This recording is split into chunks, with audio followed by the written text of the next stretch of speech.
오늘 이 시편의 기자는 자신이 빈궁한 가운데서 주님 앞에 도와달라고 매달립니다. 여러분, 이 빈궁이란 게 뭘까요? 빈궁. 우리가 흔히 빈궁하면 가난함이라고 생각하죠. 근데 제가 그래서 사전을 가만히 찾아봤는데 빈궁은 단순히 그냥 가난하다는 이런 뜻이 아닙니다. 빈궁은 뭐냐면 아무것도 없는 상태를 말합니다. 그러니까 발가벗겨진 상태, 모든 것을 잃어버린 상태, 완전히 모든 것을 상실한 상태를 말하는 거죠. 제가 오래전에 그 무라카미 하루키의 상실의 시대라는 책을 굉장히 감명 깊게 읽었던 적이 있는데, 거기 보면 일본의 이제 젊은이들이 온갖 상실을 경험하면서 이렇게 성장해가는 과정들을 이렇게 다루고 있습니다. 오늘날 우리도 풍족한 시대 가운데 살아갑니다. 참 많은 것들이 넘쳐납니다. 그런데 오히려 우리는 더 큰 상실을 경험하면서 살아가죠. 때로는 물질의 상실도 있을 테고, 때로는 내 삶의 방향 감각을 상실할 때도 있습니다. 때로는 관계를 상실할 때도 있습니다. 관계가 깨어지고 사람들과 어긋날 때도 있죠. 또 우리 안에 있는 희망이 상실할 때도 있습니다. 또 의미를 상실할 때도 있습니다. 내가 왜 살아야 되지? 내가 도대체 이걸 해서 뭐 하지? 하는 의미의 상실을 경험할 때도 참 많이 있습니다. 우리는 살아가면서 사실은 많은 사람들이 겉으로 보기에 어떤 재정적인 것들만 채워지면 내가 행복하겠거니 굉장히 어리석은 생각을 하면서 살아가지만 우리 안에는 잃어버린 것들이 너무나 다양하고 너무나 많다는 사실이죠. 그런데 여러분, 우리가 살아가면서 가장 큰 상실은 뭡니까? 우리가 잃어버린 것 중에 가장 크게 잃어버린 게 뭡니까? 바로 하나님을 잃어버린 겁니다. 제가 어릴 때 서울대공원에 촌놈이 서울 올라가서 서울대공원을 한번 가봤어요. 근데 거기서 엄마를 잃어버린 겁니다. 근데 지금도 기억하는데 그때의 그 감정이 정말 세상을 다 잃은 것 같은, 완전히 패닉에 빠져서 어떻게 해야 될지도 모르고 결국엔 엄마를 찾았죠. 우리가 살아가면서 하나님을 잃어버린다는 것, 사실은 모든 것을 다 잃어버린 겁니다. 왜냐하면 거기에 생명이 있기 때문이죠. 근데 아쉽게도 많은 사람들이 자신의 빈궁함을 깨닫지 못합니다. 내가 하나님을 잃어버린 채로 또 그 외에 또 다른 것들을 잃어버린 채로 살아가고 있음에도 불구하고 내가 뭘 잃어버렸는지를 모른 채로 살고 있다는 얘기입니다. 그래서 스스로를 속이면서 빈궁하지 않다고 여깁니다. 그래서 여러분, 주위에 보면 항상 뭔가 강하고 자신감에 차 있고 많은 것들을 과시하고 자랑하고 하는 사람일수록 뭡니까? 그 안에 내면이 빈 것을 보게 됩니다. 내면이 열악한 것을 보게 됩니다. 그래서 우리는 우리 스스로 내 안에 빈궁함을 가리기 위해서 겉으로 많이 치장하고 내가 잘 갖추어진 것처럼, 내 삶이 행복한 것처럼, 내 삶이 부족함 없이 잘 나가는 것처럼 그렇게 하면서 살아가죠. 그래서 절대로 사람 사이에서도 지지 않으려고 하고 내 자존심을 지키려고 하면서 그렇게 빈궁하지 않은 모습을 드러내려고 애쓰면서 살아가는 게 우리 삶의 거의 대부분의 모습입니다. 그러니까 그 말은 반증이 있죠. 내가 그만큼 내 안이 빈궁하다는 얘기입니다. 그래서 우리가 나의 빈궁함을 먼저 깨달아야 그래야 거기서 우리가 서서히 내 삶의 해답을 찾고 하나님을 서서히 찾아 나가기 시작할 수 있는 거죠. 우리는 우리의 빈궁함을 경험할 때 내가 얼마나 빈궁한 존재인지를 깨달을 때 그때 비로소 우리는 주님 앞에 엎드리고 간구해야 되는 겁니다. 여러분, 나의 빈궁함은 언제 찾아옵니까? 오늘 말씀 23절에 보면 그가 내 힘을 중도에 쇠약하게 하시며 내 날을 짧게 하셨도다 라고 말씀하고 있죠. 중도에 쇠약하게 하셨다는 겁니다. 잘 가고 있는데 중간에 멈추게 하셨다는 겁니다. 여러분, 차를 운전하고 갈 때 저 앞에 빨간불이 있으면 서서히 속도를 줄이면 아무 문제 없습니다. 근데 때로는 운전하고 가다가 이 노란불이 켜질 때가 있어요. 애매하죠. 그러다 갑자기 빨간불로 바뀌면 순간적으로 급브레이크를 밟게 됩니다. 왜요? 관성 때문에 급브레이크를 밟게 되면 막 차에 모든 것들이 다 쏟아지고 난리가 납니다. 심장이 덜컹하죠. 우리 삶도 마찬가지입니다. 서서히 올라가다가 서서히 내려가면 별로 그다지 큰 문제 생기지 않습니다. 예측할 수 있죠. 그런데 우리 삶의 때로는 급브레이크를 밟아야 할 때가 온다는 겁니다. 오늘 말씀처럼 때로는 우리 삶이 중도에 쇠약하게 되어질 그럴 때가 온다는 겁니다. 그럴 때마다 우리는 당혹스럽습니다.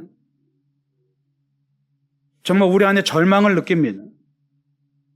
여러분 24절에 보면 중년의 나를 데려가지 마옵소서라고 시편의 기자가 그렇게 고백을 하죠.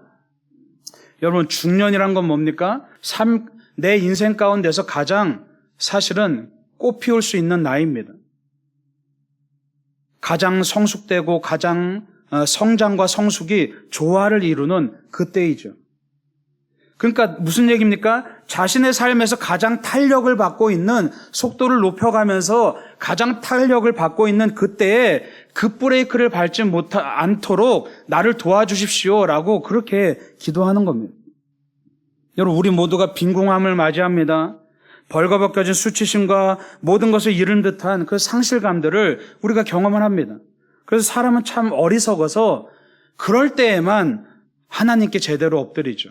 평소에 잘 나갈 때, 뭐든지 잘 될 때, 내 삶이 행복해진다고 느낄 때 그때는 별로 하나님을 찾지 않습니다. 그러나 내 삶에 빈궁함이 찾아올 때 그때서야 우리가 주님 앞에 제대로 엎드립니다. 왜요? 하나님 아니고서는 붙잡을 만한 게 없기 때문이죠.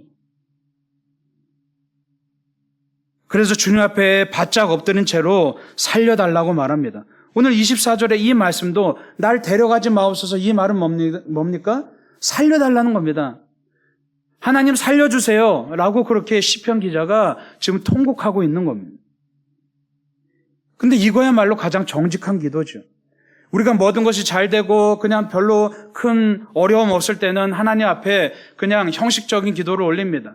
미사여구를 다 동원해서 우리가 스스로 생각하기에 아름다운 기도들을 올리죠. 그러나 그 안에 정직함은 정작 사라져 버립니다. 그러나 내가 정작 급하고 어려울 때 내 삶에서 주여 하고 한마디 외치는 그 단발마가 주님 하고 외치는 그 외침이 사실은 주님 앞에 가장 큰 정직한 기도죠. 왜요? 내 있는 모습 그대로를 드러내기 때문입니다. 그래서 오늘 17절 말씀에 여호와께서 빈궁한 자의 기도를 돌아보시며 그들의 기도를 멸시하지 아니하셨도다라고 그렇게 고백하고 있습니다. 주님은 빈궁한 자의 기도를 들으신다는 얘기입니다. 아이러니하게도 주를 만나는 때는 언제나 멋진 모습일 때가 아닙니다. 여러분 대부분 하나님을 언제 만나셨습니까? 언제 하나님의 놀라운 그 은혜를 경험하셨습니까? 여러분이 잘 나갈 때 하나님을 경험하셨습니까? 대부분 그렇지 않습니다. 대부분 어려운 가운데서 하나님 앞에 엎드리고 대부분 어려운 가운데서 예수님을 소개받고 대부분 어려운 가운데서 하나님 도와주세요 해서 거기서 하나님을 영접하고 믿은 분들이 대부분일 겁니다. 빈궁할 때 우리는 비로소 하나님을 만나게 되는 거죠. 빈궁한 자의 기도를 돌아보셨다라는 말은 뭡니까? 내가 비로소 하나님은 언제나 우리를 돌아보시는데 언제나 우리를 살피시는데 내가 빈궁할 때 비로소 내가 하나님을 돌아봤다는 얘기입니다. 하나님은 언제나 나를 바라보시는데 나는 하나님으로부터 고개를 돌리고 다른 곳을 바라보면서 열심히 세상이 좋아서 즐겁게 살아가다가 결국 빈궁할 때야 비로소 내가 돌아보니까 하나님이 나를 보고 계셨다는 그 얘기죠. 여러분 집을 나간 탕자가 빈궁해져서야 아무것도 없는 채로 모든 것을 다 잃어버리고 나서야 그제서야 아버지를 찾아옵니다. 그제서야 집으로 찾아오죠. 그 전에는 집을 거들떠보지도 않았습니다. 어떻게 하면 이 집을 나갈까만을 생각했습니다. 그러나 모든 것을 다 잃어버리고 빈궁해졌을 때에 비로소 아버지를 찾아옵니다. 성경에 보면 그 어떤 사람도 단 한 번도 좋은 모습으로 아버지를 찾아오지 않습니다. 언제나 빈궁해져서야 아버지를 찾아옵니다. 그런데 그 아버지는 어떤 모습으로 아들을 맞이합니까? 기쁜 모습으로, 즐거운 모습으로, 단 요만큼의 정죄함도 없이 아들을 맞이합니다. 그래서 나의 빈궁함을 깨닫는 그 순간이 아버지를 만나는 때고 돌아올 때라는 사실입니다. 물론 여러분들 그렇게 생각할 수 있습니다. 나는 잘 나가는데요. 나는 잘 살고 있는데요. 난 행복한데요. 그러나 여러분 내면을 가만히 들여다보시기 바랍니다. 여러분이 알지 못하는 빈궁함을 발견할 때가 오게 됩니다. 이번 수련회 때도 저녁 때 그런 작업들을 한번 해보려고 합니다. 여러분 안에 여러분이 알지 못하는 빈궁함, 그거를 여러분 스스로 발견할 수 있는 시간을 좀 마련해 보려고 합니다. 근데 우리는 몰라요. 지금은 몰라요. 여러분 안에 어떤 빈궁함이 있는지 우리는 알 수 없습니다. 왜요? 우리 안에 어마어마하게 두터운 방어 기제가 가득하기 때문에 내 안을 내가 알지 못합니다. 그러나 여러분, 내가 내 스스로의 빈궁함을 깨닫게 되면 우리는 그때서야 비로소 아버지께 돌아오게 되는 거죠. 여러분, 집을 나간 아들을 기다리는 아버지의 마음처럼 하나님은 언제나 우리를 기다리시며 살피십니다. 그래서 19절에 보면 여호와께서 그의 높은 성소에서 굽어보시며 하늘에서 땅을 살펴보셨으니 라고 말씀하고 있죠. 여기서 굽어보시고 살펴보셨다는 이 말은 그냥 기다린다는 뜻이 아닙니다. 기다린다는 뜻이 아니고 하나님께서 능동적으로 우리를 찾아서 헤매신다는 그런 뜻입니다. 우리의 신음을 들으시려고 애쓰신다는 뜻입니다. 하나님께서 우리에게 크게 귀 기울이시는 때가 바로 우리가 빈궁한 때라는 사실이죠. 여러분, 그래서 하나님은 이스라엘 백성들을 통해서 별의별 계획을 다 세우셨습니다. 여러분, 성경을 보십시오. 이스라엘 백성들을 어떻게 살려보려고 이렇게도 해보시고 저렇게도 해보시고 별의별 일을 다 만드셔서 선지자도 그냥 수십 명의 선지자들 이렇게도 보내보시고 저렇게도 보내보시고, 여러분 선지자들의 그 선지서들을 가만히 읽어보십시오. 그들의 행동을 가만히 보십시오. 기괴하기 짝이 없습니다. 그런 기괴한 모습들을 통해서 하나님이 어떻게든 이스라엘 백성들이 그 무지한 백성들이 좀 깨닫게끔 할 수 있도록 별의별 방법들을 다 동원을 하시죠. 그럼에도 불구하고 그들은 돌아오지 않습니다. 하다 안 되니까 결국엔 마지막에 가서는 어떻게 하십니까? 하나님께서 자신의 아들을 희생시키시죠. 십자가 위에서 자신의 가장 소중한 아들을 희생시키십니다.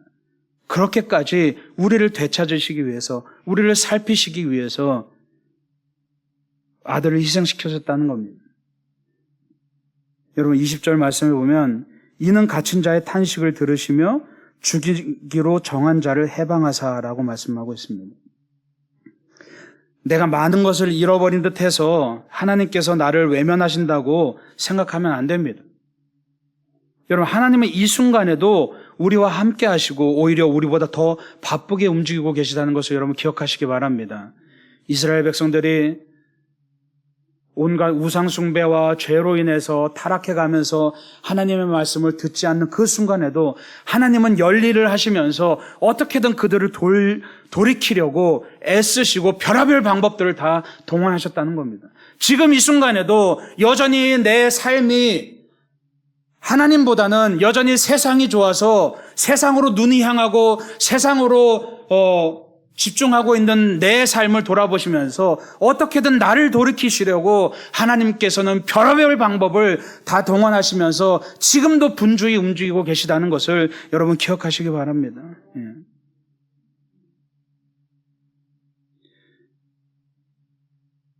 여러분, 빈궁함이 겸손으로 이어질 때 우리의 그 빈궁함이 오히려 은혜의 기회로 바뀌게 되는 겁니다. 여러분, 그렇다고 해서 빈궁함은 그냥 빈궁함 자체입니다. 빈궁함 자체가 은혜는 아닙니다. 내 삶에서 내가 잃어버린 수많은 것들은 사실은 그거 자체가 은혜는 아닙니다. 그거는 나에게 위기죠. 나에게 소모적인 시간들과 소모적인 일들입니다. 그거는 우리의 어리석은 선택의 결과죠. 그런데 그 빈궁함을 겸손으로 바꾸시는 것은 주님의 은혜라는 사실입니다. 그 상황을, 그 위기의 상황을 기회로 바꾸시는 것이 바로 하나님의 은혜라는 거죠. 나의 부족함들이 오히려 기회가 되는 겁니다. 여러분, 우리가 흔히 겸손을 자기 비하와 동일하게 여깁니다. 겸손은 자기 비하와 전혀 다릅니다.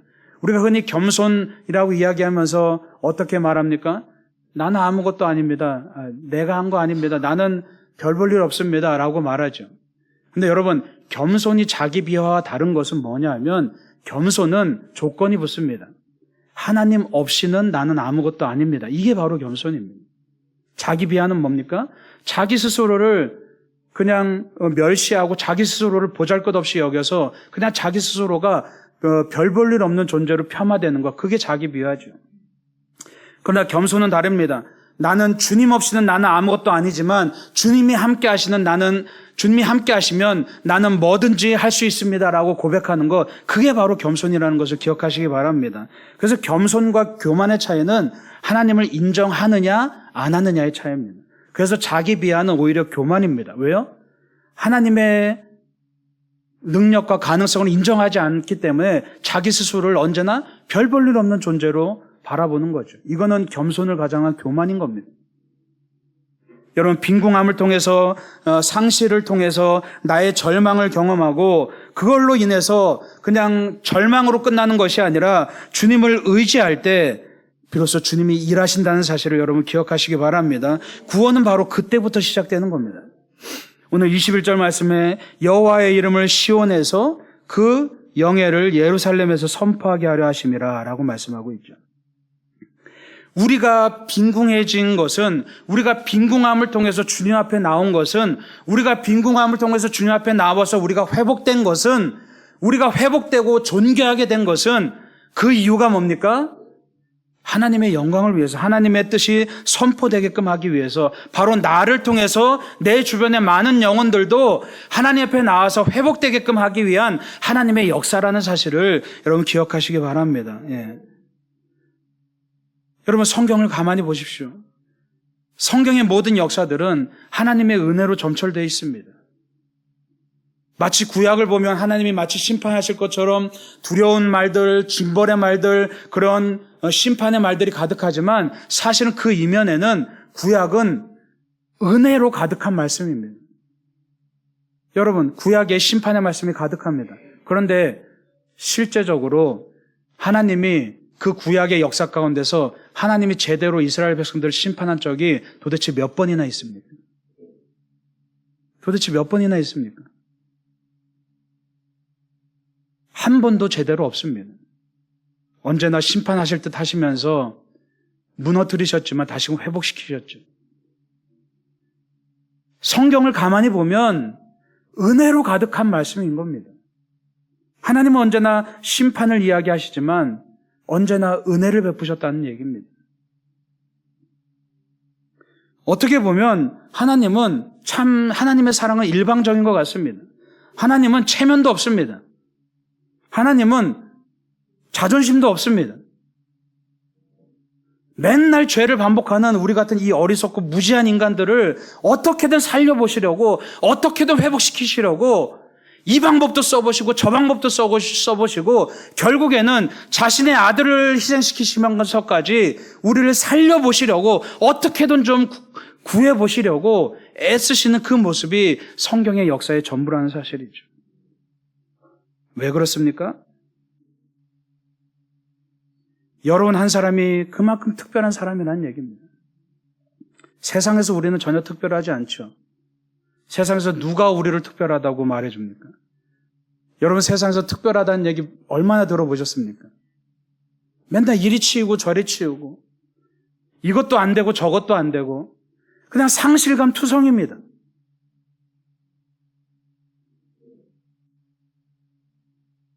그런데 하나님께서는 우리를 특별히 여기셔서 우리 한 사람을 구원하시기 위해서 자신의 모든 것을 내어주셨다는 거죠. 그런데 그 특별함이 나 하나로 멈춰서는 안 됩니다. 그저 나 하나 구원하시기 위해서 예수님께서 십자가에 달려 죽으셨습니까? 그저 나 하나 구원하시기 위해서, 나 하나 회복시키시기 위해서 예수님께서 그 수치와 멸시를 당하셨습니까? 그게 아니라는 거죠. 그 은혜를 누리고 나누라고 하시는 겁니다. 빈궁한 삶이, 우리가 아까 찬양했듯이 빈궁한 삶이 변화되고 그 변화를 통해서 세상에 알리라는 거죠. 그래서 22절에 보면 그때에 민족들과 나라들이 함께 모여 여호와를 섬기리로다라고 말씀하고 있는 겁니다. 그게 바로 복음에 비친 자의 삶이고 바로 빈궁에서 벗어난 자의 삶인 거죠. 지난주에 우리 이화선 성도님 대신방 마지막으로 신방을 했는데 그런 간증을 하시더라고요. 참 귀했습니다. 친하게 지나는 언니가 있는데 평소에는 교회를 그렇게 비판하고 했던 언니였대요. 근데 요즘에 우리 이화선 성도님이 우리 교회 열심히 출석하시면서 막 표정이 변하고 기뻐하는 모습을 보면서 이제 그 언니가 그렇게 얘기하더라는 겁니다. 야, 나도 네가 다니는 교회 한번 가보고 싶다. 이런 얘기를 하더라는 겁니다. 예. 여러분, 그게 전도인 거죠. 그렇죠? 예. 여러분, 우리의 삶이란 거 별거 없는 겁니다. 신앙이란 거 별거 없습니다. 뭐 대단한 공로를 세우고 대단한 선교를 하고 대단한 헌신을 하고 대단한 봉사를 하고 그게 아니라 나의 빈궁한 삶이 변화돼서 그 변화로 인해서 다른 사람들도 변화되는 것, 그게 바로 신앙인 겁니다. 예. 그때 비로소 복음이 가치 있게 되는 거죠. 여러분, 빈궁함에서 해방되는 것에 멈추지 않고 여러분 한 사람 한 사람이 그때 비로소 존귀한 존재가 되는 겁니다. 여러분, 성경을 가만히 보십시오. 복음서에 나오는 수많은 사람들을 보십시오. 사마리아 여인, 바디메오, 막달라 마리아, 거라사의 광인, 그 외 수많은 사람들, 정말 빈궁함 가운데서 헤매다가 예수님을 만나고서 어떻게 됐습니까? 그냥 자신의 문제만 해결한 것이 아니라 그들이 그 자리에서 예수님을 따랐다고 나옵니다. 빈궁한 삶이 부해지고 변화되고 회복되어서 예수님의 제자로서 살아가게 됐습니다. 예. 그게 우리에게 은혜인 거죠. 예. 그게 바로 주님이 위대하신 이유입니다. 우리의 빈궁함이, 내가 연약함이, 나의 연약함을 깨달아야 하나님이 위대하신 이유를 발견하게 되는 거예요. 예. 그래서 시편 기자는 자신의 빈궁함을 통해서 그것을 역사하신 하나님을 찬양하죠. 오늘 27절 말씀에 주는 한결같으시고 주의 연대는 무궁하리이다 라고 말씀하십니다. 주는 한결같으시다는 겁니다. 여러분, 우리는 얼마나 삶에서 기복이 심합니까? 당장 좋을 때는 하나님 찬양합니다. 하나님 감사합니다. 하나님은 살아계십니다. 라고 기뻐하는데 바로 한순간에 또 어둠이 찾아오면 하나님 도대체 뭐 하는 겁니까 이게? 나한테 지금 뭐 하는 겁니까? 따지고 대들고 원망하죠. 한없이 가라앉아서 절망에 빠져버립니다. 우리는 그렇게 기복이 심해서 사인파와 같이 오르락내리락 신앙생활을 하는 그 상황 가운데서도 하나님은 한결같으시다는 겁니다. 하나님은 중심을 잡고 계시다는 겁니다. 그래서 우리 삶의 중심이 바로 주님이신 것이죠. 여러분, 유명한 우화가 있습니다. 한 스승이 제자에게 밑 빠진 독을 주면서 거기에다 물을 채우라고 명령을 합니다. 제자가 한없이 물을 채워도 밑이 빠져 있으니까 계속 흘러버리는 겁니다. 우리의 빈궁함이 그와 같죠. 우리 삶에도, 우리 삶도 밑 빠진 독과 같아서 때로는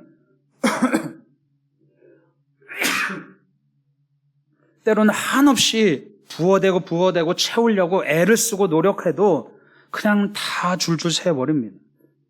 그래서 스승이 그걸 보다가 제자를 데리고 그 밑 빠진 독을 가지고 강물에다가 빠뜨립니다. 그랬더니 어떻게 됩니까? 그 독이 가득히 채워진 겁니다. 여러분, 성령 충만이란 뭐냐 하면 우리가 하나님의 자리로 가는 겁니다. 하나님과 떨어져 있는데 우리가 어떻게 그 밑 빠진 독에 물을 채워넣겠습니까? 나는 한없이 빈궁한데 하나님과 떨어져 있으면서 어떻게 내 빈궁함을 채우겠습니까? 간단합니다. 답은 간단합니다. 내가 하나님의 자리로 가면 되는 겁니다. 예. 밑 빠진 독이, 그 빈궁한 삶이 강물 안에 빠졌을 때 그 밑 빠진 독이 가득 채워지는 것처럼 우리가 한결같으신 하나님 앞에 설 때 하나님의 자리로 가면 우리는 자연히 채워지는 겁니다. 여러분, 성령 충만함을 뭐 특별한 어떤 것으로 생각할 필요 없습니다.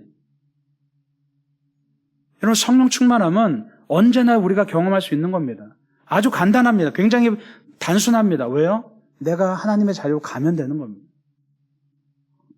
그러면 그 빈궁함이 절망이 아니라 기회가 되는 것이죠.